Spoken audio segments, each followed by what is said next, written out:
Bienvenue sur Indépendante et Authentique, le podcast pour booster ton état d'esprit et ton entreprise. Je suis Pêche et j'accompagne les entrepreneurs à croire en elles, à développer leur activité et à garder un état d'esprit positif et motivé. Chaque mercredi, je te partage des conseils autour de l'entrepreneuriat, une réflexion de développement personnel ou encore l'interview d'une femme inspirante qui te partagera sa vision de la vie et de l'entrepreneuriat.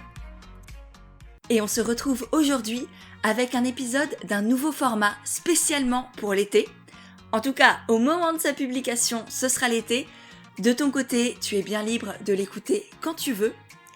Et du coup, dans ce nouveau format, tu vas découvrir les meilleurs passages d'un ancien épisode de podcast, ce qui te permettra de continuer à rester inspiré et à avancer tout en profitant de l'été sans avoir constamment des écouteurs dans les oreilles. Ce format sera donc plus court et évidemment, je t'ai mis l'ensemble du podcast initial dans les notes de l'épisode pour pouvoir l'écouter en entier si tu en as envie. Tu trouveras aussi dans ces notes le lien pour télécharger le guide gratuit qui t'aidera à développer ton activité et à avoir des clients tout en restant toi-même. Donc, raison de plus pour aller voir ce qui se passe dans ces fameuses notes. Et juste avant de te laisser avec l'épisode, s'il te plaît et que tu veux permettre à d'autres personnes de le découvrir pour avancer dans leur vie et dans leurs projets, n'oublie pas de le partager autour de toi, que ce soit à tes proches ou sur Instagram, peu importe. De mettre aussi un commentaire et une note sur ton appli de podcast, c'est vraiment ce qui aide le plus de monde à le découvrir.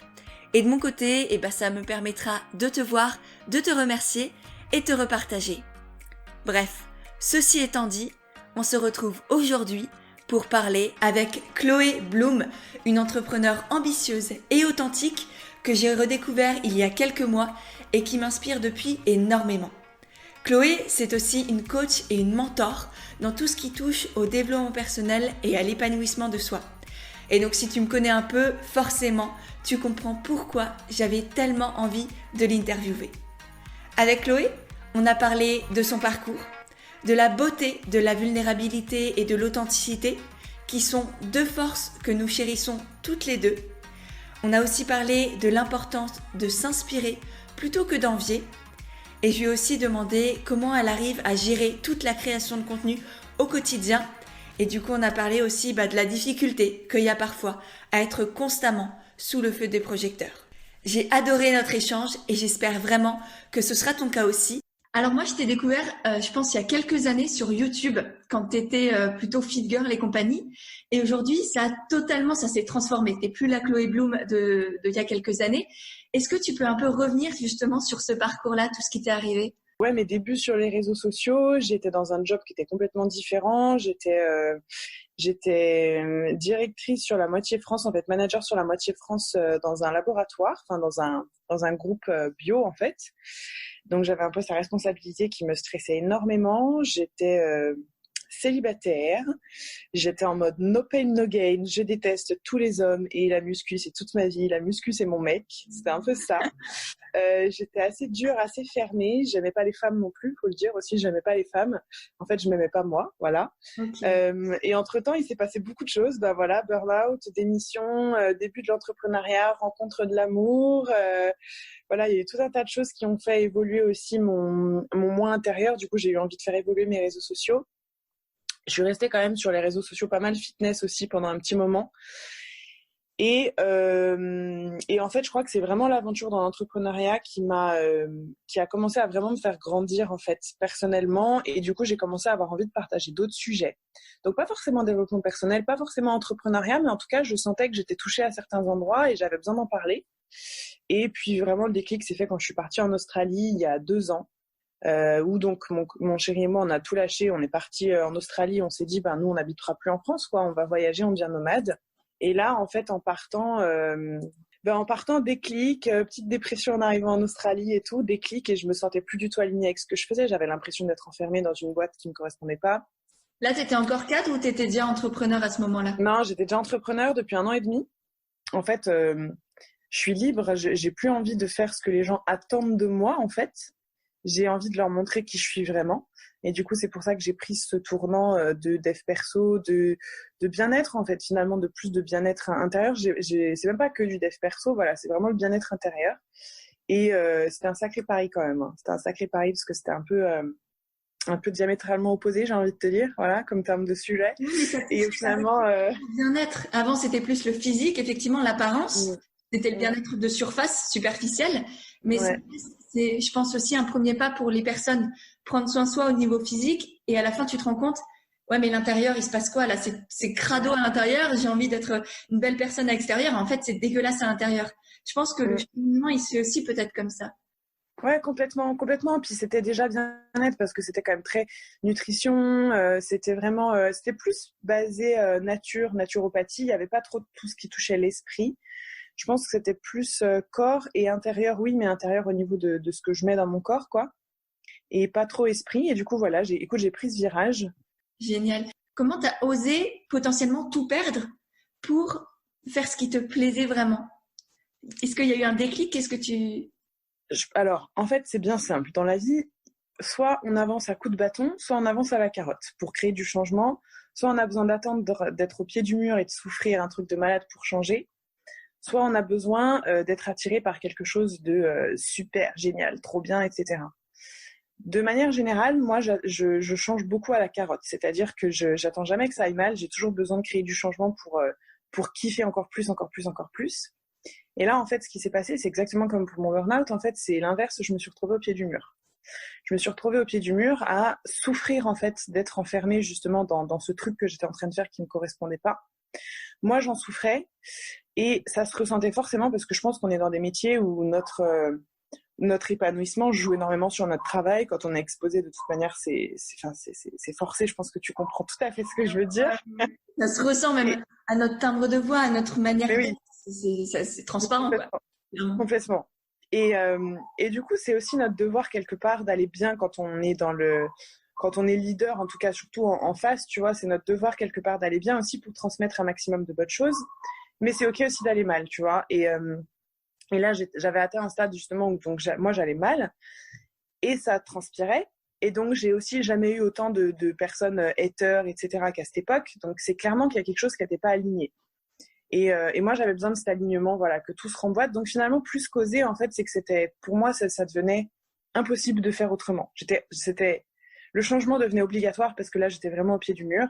Donc déjà, il y a cette première chose.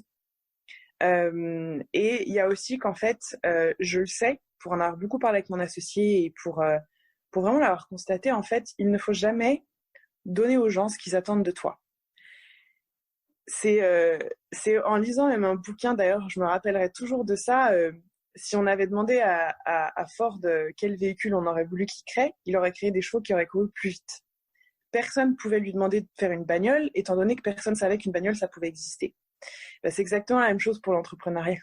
En fait, il ne faut pas donner aux gens ce qu'ils attendent de toi. Il faut leur donner quelque chose que toi, tu as envie de donner parce qu'en fait, ils ne savent pas ce que tu as à leur donner. Et ce que tu vas leur donner n'existe peut-être pas encore ni dans l'inconscient collectif, ni de manière générale dans la société. Donc voilà, tu vois, si j'avais demandé aux gens qu'est-ce que vous attendez de moi, et d'ailleurs, quand je demande encore sur Instagram qu'est-ce que vous aimeriez comme sujet, comme truc, etc., ben, si tu veux, c'est oui, ben, des recettes, des trucs. Enfin, c'est pas, moi, j'ai envie de vous donner quelque chose de complètement différent, tu vois. Dans la Bloom Academy que j'ai créée, personne n'aurait pu me la demander parce que c'est pas quelque chose qui existe. Oui, Donc, les gens demandent juste ce qu'ils ont en fait sous les yeux déjà presque, ce qui existe déjà, ce que tout le monde fait. Et nous, quand on a envie un peu de faire différemment, de changer la donne, bah forcément, ça sert à rien de leur demander. Ça peut nous donner des pistes, des grandes thématiques par exemple. Mais ça peut pas nous aider nous. Et je suis pareil. En fait, j'ai pas posé des questions. Je sais que c'est pas ça qui va me faire vibrer et que je dois le créer de moi-même et leur proposer. Et parce que je les connais, je sais ce dont ils ont besoin aussi. Et que quand on les amène d'une certaine manière, elles-mêmes, notre communauté, enfin les gens qui nous suivent, vont prendre conscience qu'en fait, ce nouveau truc qu'on amène, c'est ça qui peut les aider. Exactement. Exactement, ouais, c'est vraiment ça. C'est tout à fait ça et c'est... Ouais, je pense que ça fait vraiment partie aussi du fait d'oser s'affirmer, c'est que quelque part, quand tu es aligné, tu ne peux que oser parce que tu sais que ce que tu vas faire, c'est juste. Quand ça vibre en toi, ça vibrera forcément dans les autres. Et je pense qu'il y a aussi un phénomène où il faut arrêter de on est beaucoup d'entrepreneurs à avoir fait ça un jour, et je pense même peut-être que toi t'es concerné, en tout cas moi je l'ai été. Faut arrêter de vouloir demander la validation à nos clients ou à nos prospects ou à notre communauté pour faire les choses. Faut arrêter de leur demander l'autorisation. Mais voilà, en fait, si je leur demande l'autorisation, ça va être non, parce que peur de changement, parce que peur de l'inconnu, c'est normal. Alors que si je leur demande pas l'autorisation, mais que je le fais en leur expliquant, en leur amenant, en leur apportant de la valeur, en les éduquant quelque part, ça, c'est quelque chose qui va passer. Donc, je pense que le oser le changement comme je l'ai fait, les transitions à 180, j'ai eu plein de personnes que j'ai rencontrées même dans des masterminds qui ont vraiment peur de faire cette transition à 180. Faut arrêter de demander l'autorisation. Déjà, faut se donner sa validation à soi. Faut être très aligné et être sûr que c'est bon, ça y est, ça vibre au bon endroit, tu vois, pour y aller. Et oui, il y a des gens que tu vas perdre. Oui, il y a des gens qui vont pas aimer. Ouais, mais de toute façon, tu peux pas faire l'unanimité, donc c'est comme ça. Je pense que ça vaut le coup de prendre le risque pour le coup. Comment tu l'as vécu ce renouveau, mais qui est gros aussi, quoi? J'adore mon job, j'adore ce que je fais. J'ai vraiment trouvé ma vocation. Mais j'en souffre là tout de suite à l'heure actuelle. J'en souffre parce qu'en fait, j'ai pas le temps de rattraper mes clients. C'est-à-dire que de manière générale, nos clients ou même notre communauté ont une telle envie de consommer, d'acheter des programmes, de se faire coacher ou quoi que ce soit qu'en fait, on n'a pas le temps encore aujourd'hui ni la capacité de production malgré les 17 personnes dans notre équipe de créer ce dont ils ont besoin, et on a l'impression en fait de dire attendez-nous s'il vous plaît, attendez-nous, on est en train de courir, attendez-nous. Et en fait voilà, on est un peu constamment après ça, mais je crois que c'est un peu l'histoire que vivent toutes les entreprises qui connaissent une forte croissance de toute manière. Voilà. Donc voilà, c'est un peu la souffrance du moment, mais sinon c'est top en fait. Sinon, enfin, je le vis hyper bien. C'est des échanges plus profonds, des connexions plus profondes, des belles rencontres. Donc ouais, voilà, effectivement, et bon, je suis à une autre ampleur que toi. Enfin, tu es à une autre ampleur que moi plutôt. Mais effectivement, c'est une question que je voulais aussi aborder avec toi. J'avoue que je l'ai ressenti parfois dans tes stories, effectivement, cette souffrance dont tu parles là. Et est-ce qu'aujourd'hui, tu arrives petit à petit à trouver un équilibre entre accepter de produire peut-être moins de choses, de pas combler tous ces désirs, parce qu'à la fin, c'est des désirs de notre communauté, arrêter de vouloir combler les autres et te combler toi et trouver un équilibre vie pro, vie perso. Comment tu gères tout ça aujourd'hui? Alors, pour être complètement honnête, l'équilibre, je ne l'ai pas encore trouvé. Je suis toujours à sa recherche. Tu vois, j'étais encore hier en train de textoter ma maman qui me dit comment ça va ma bichette et tout. Et je dis écoute, j'ai pas le moral, ça va pas en ce moment et tout. Ma mère m'a directement dit ben oui, Chloé, tu passes ton temps à aider tout le monde, mais qui c'est qui t'aide toi? Et c'est vrai que même là, tu vois, quand je t'en parle, c'est vrai que ça me touche vachement parce que j'ai une telle envie en fait d'aider les gens, ces personnes qui ont besoin d'aller mieux en fait, qui sont mal dans leur vie, etc. Et moi vraiment ma vie va bien. Enfin tu vois, j'ai eu d'énormes problèmes de couple, je les ai résolus. Donc là aujourd'hui mon couple va super bien. J'ai plus de problèmes d'argent, j'ai plus de problèmes familiaux. J'ai vraiment résolu les plus gros problèmes de ma vie. Bien que tu vois on en a tous toujours. J'ai encore plein de complexes, plein de trucs qui vont pas. Bien sûr comme tout le monde.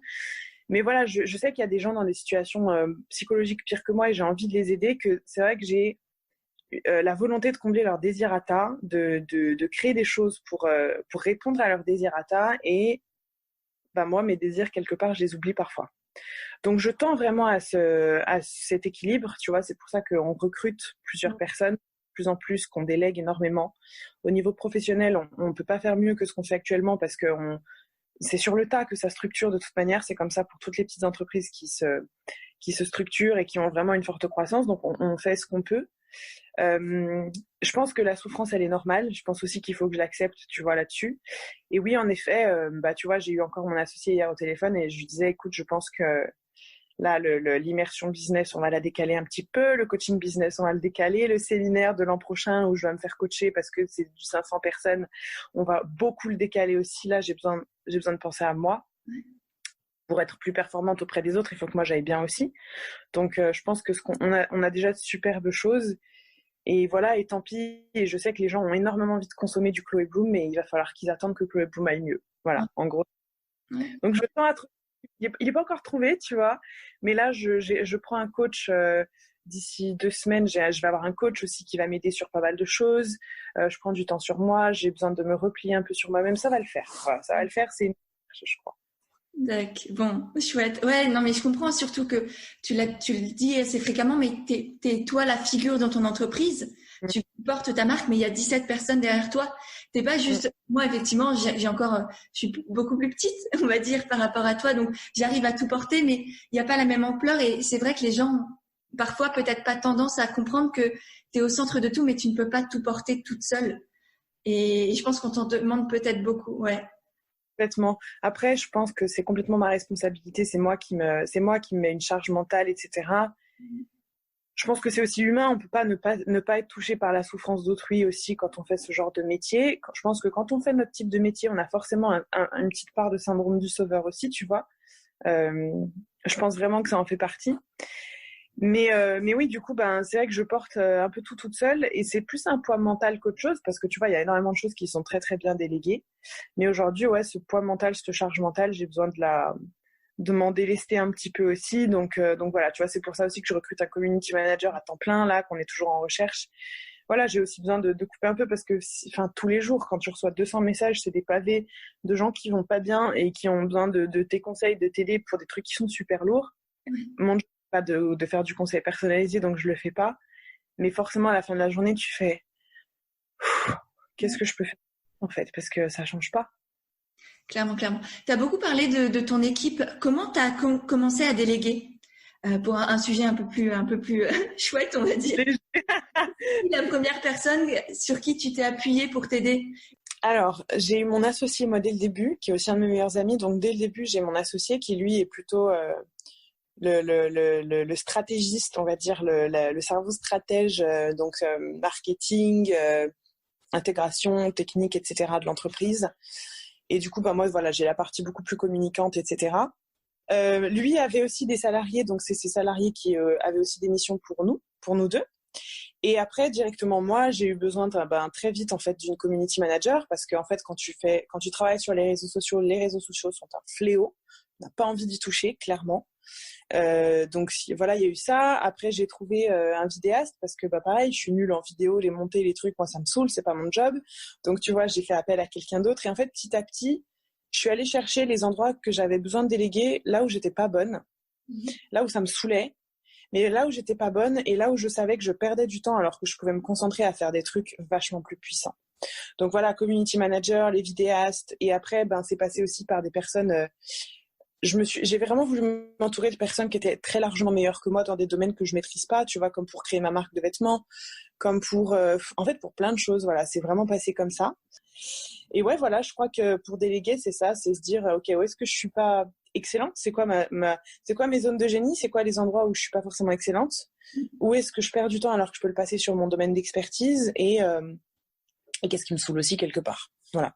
Comment tu fais pour parler d'autant de thèmes différents parce que tu es quand même beaucoup dans le dev perso, mais ça c'est hyper vaste.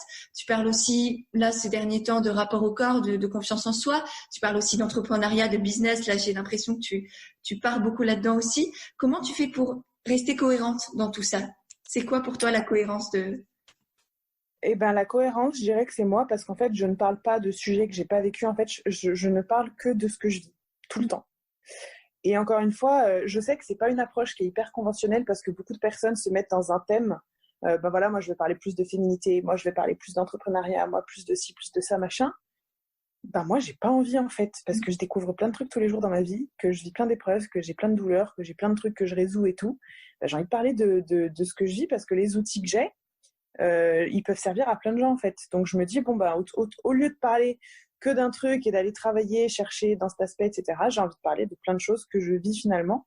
Donc la cohérence, je crois que c'est ça, c'est tout simplement que je suis une femme qui vit sa vie, qui comme toutes les femmes entrepreneurs, rencontre des difficultés, qui, comme toutes les femmes tout court, rencontre des difficultés avec son corps aussi, qui rencontre des problèmes dans son couple, qui rencontre des problèmes dans sa sexualité, dans la société, dans plein de choses. Donc ouais, je parle juste de ma vie de femme en fait. Donc ouais, je comprends, c'est personal branding pur et dur, tu es ta marque. Ouais. Et c'est là où ça, on revient à ce qu'on disait tout à l'heure, faut l'assumer, l'accepter, ça engage énormément de choses, parce que si tu te spécialises dans les troubles de l'intestin, je sais pas, t'es pas obligé de t'exposer comme ça. Complètement. Tu peux être aussi intéressante, mais tu auras pas notre exposition. Et nous, effectivement, c'est un choix, et je pense que beaucoup rêvent de cette vie-là, sans se rendre compte de tous les services et de la souffrance, comme tu le disais, que ça peut amener, ouais. Ouais, du poids, etc. Ouais, non, c'est sûr, mais c'est complètement lié au personal branding, ça c'est clair et net. Et en même temps, moi, je reste persuadée que un message ne peut jamais être aussi fort que s'il est porté par un humain, parce qu'on connecte à travers des histoires, et je pense que c'est important de raconter une histoire pour pouvoir vraiment connecter profondément avec les gens et pour réellement inspirer, ouais. Donc ouais, voilà, ouais, voilà. En fait, voilà, vraiment la cohérence, elle est complètement liée au personal branding et à l'histoire, ouais. Complètement, tu as très bien dit. Et comment tu gères la concurrence du coup? Est-ce que déjà, qu'est-ce que c'est pour toi la concurrence? Écoute, pour être honnête, quand j'étais vraiment fitness nutrition, j'avais de la concurrence, j'ai eu du plagiat, j'ai eu de la copie, j'ai encore énormément ça aujourd'hui, hein, énormément. Mais j'avais de la concurrence à l'époque dans le sens où je considérais qu'il y avait de la concurrence, c'est des gens qui faisaient la même chose, qui partageaient les mêmes messages, parce que forcément je partageais de l'information. Je parlais pas de moi, tu sais, je parlais de l'information, de méthodes, d'outils, de moyens, voilà, de techniques, de choses comme ça. Et à l'époque, je le vivais très très mal. Ça me faisait flipper. J'étais jalouse, mais ça me faisait flipper. Au fond de moi, quelque part, je leur souhaitais un peu de mal aussi, peut-être à ces personnes, tu vois. C'était très désagréable parce que ça me faisait énormément douter de moi, en fait. Ça me faisait douter de mes capacités alors que je sais que je vais réussir, tu vois. Et aujourd'hui, honnêtement, hein, depuis que j'ai pris ce virage, donc vraiment plus dev perso où je parle de moi, je peux me tromper, mais enfin moi, je n'ai pas de concurrente. Je trouve pas que j'ai de concurrente. J'ai plein de personnes qui sont dans le dev perso qui sont bien plus successful que moi. Il y a plein d'autres personnes dans le dev perso qui sont moins successful que moi. Il y en a peut-être qui sont au même niveau de succès ou de même d'argent ou d'abonnés, j'en sais rien. Mais je pense pas que j'ai de concurrente dans le sens où moi je le ressens pas. Personne ne peut être concurrent de quelqu'un qui parle de son histoire parce que c'est tellement personnalisé que personne va parler de mon histoire, tu vois. Enfin, je veux dire, voilà. On est tous très différents. J'invente rien. Personne n'a rien inventé. En fait, la connaissance, elle est là depuis toujours. On fait juste que la remettre à notre sauce et parler de notre histoire. Donc, j'ai pas de concurrent et je pense qu'en plus, il y a de la place pour tout le monde dans le sens où les personnes qui sont séduites par ce que je dis, elles peuvent aussi être séduites par quelqu'un d'autre, mais c'est pas ça ou ça, c'est ça et ça. Tu vois, enfin, aujourd'hui, heureusement qu'on n'a pas à choisir entre nos inspirations et qu'on peut les cumuler, quoi, tu vois. Donc, je pense vraiment pas que j'ai de concurrence pour le coup. Je vis du plagiat encore, ouais. Avant, ça me rendait furieuse. Maintenant, c'est pas que je le prends comme un compliment, c'est que je me dis que ces personnes-là trouvent que ce que je fais est très très bien, mais c'est simplement qu'elles n'osent pas affirmer leur personnalité. Et voilà, et je trouve pas forcément de figure vraiment féminine en France qui fasse exactement ce que je fais. Je pense qu'il y en a, hein, mais c'est que moi j'en connais pas.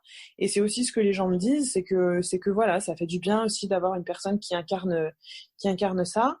Et tout comme toi, ça va faire du bien d'avoir une pêche églantine qui incarne ce que tu incarnes aussi. Tu vois, je pense qu'on peut tous incarner des tas de choses différentes. Et du coup, non, je trouve pas que j'ai de concurrente. Enfin, en tout cas, moi, je ressens pas de concurrence. Je trouve qu'il y a vraiment de la place, ouais, pour tout le monde. Non, ça, je Voilà. suis d'accord, ouais. Ouais. Ok. Ouais. Et tu parlais d'inspiration. Est-ce que tu peux me dire les 3 personnes qui t'inspirent le plus? Attends, je vais commencer par les Américains parce que bon, je pense que tout le monde sait que moi, Tony Robbins, c'est quelqu'un qui m'inspire aussi beaucoup. Et aussi parce que c'est le premier que j'ai découvert, voilà, dans le dev perso, mais il y en a plein d'autres, hein, Gabriel Bernstein, Rachel Hollis, que j'adore. Il y en a plein, Dispenza, il y en a vraiment plein. Gary Vee qui m'inspire beaucoup, Grant Cardone, bref. Mais en français, moi, il y a une nana que j'aime beaucoup. Alors, je dirais pas que c'est de l'inspiration au sens comme les Américains peuvent m'inspirer, mais en fait, cette femme, j'ai envie de dire bravo, respect madame, tu vois, vraiment, respect madame, tu vois.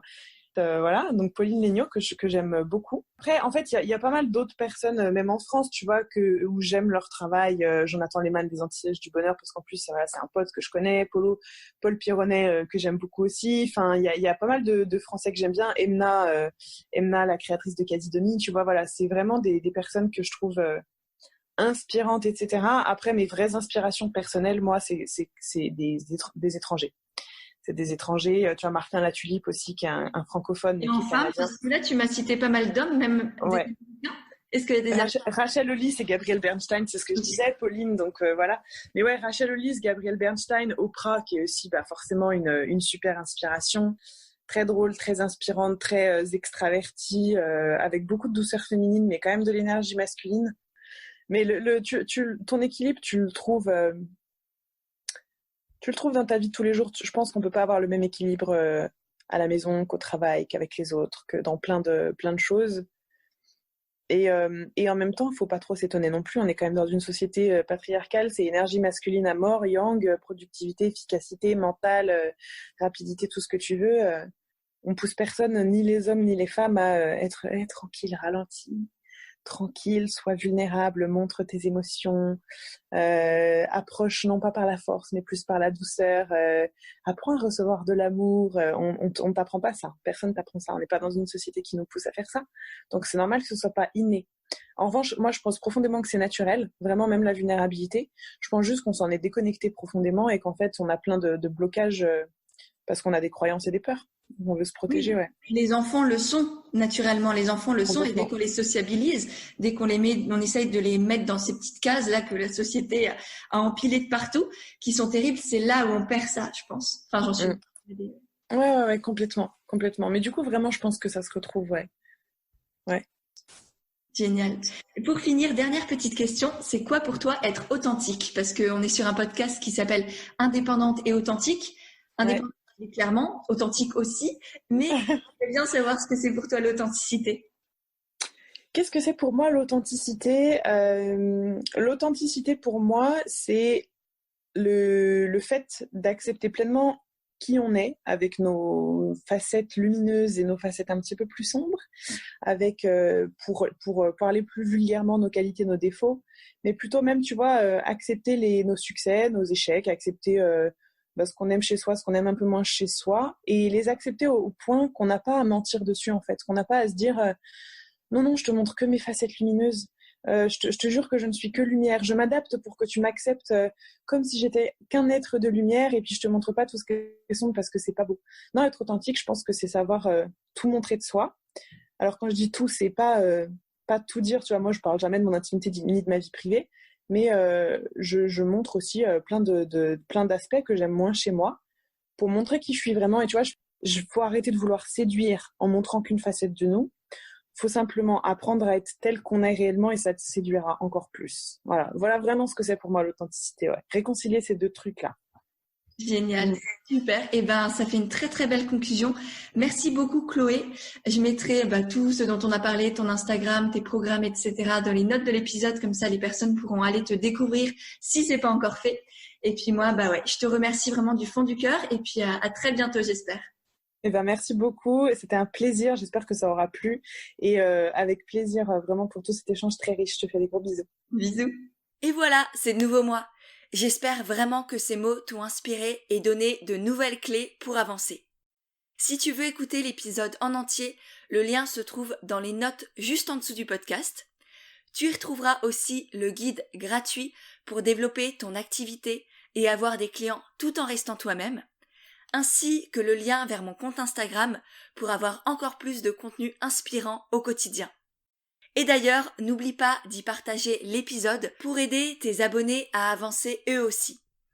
Je te remercie par avance et je te dis à mercredi prochain pour un nouvel épisode d'Indépendante et authentique.